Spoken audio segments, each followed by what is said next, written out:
Welcome to McPlum, simple solutions served daily. In this video, I will explain how to file income tax returns for CSC VLEs.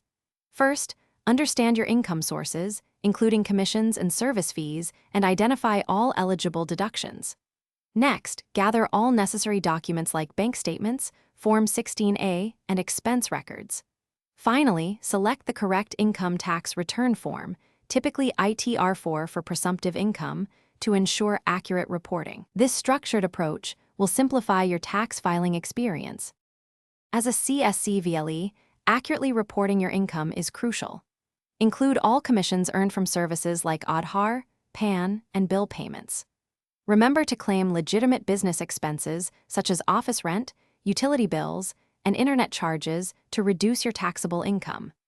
Many VLEs can opt for presumptive taxation under Section 44AD, declaring 6% of gross receipts as profit if transactions are digital, or 8% for cash receipts, simplifying calculations significantly. Having your documents organized is key to a smooth filing process. You will need bank statements, Form 16A from your commission payers, and all expense invoices. Ensure your permanent account number and Aadhaar are correctly linked with the income tax portal.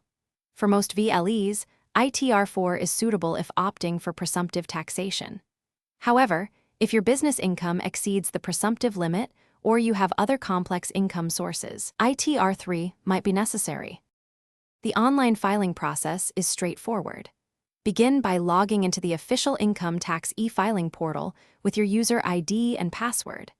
Navigate to the e-file section and select Income Tax Return.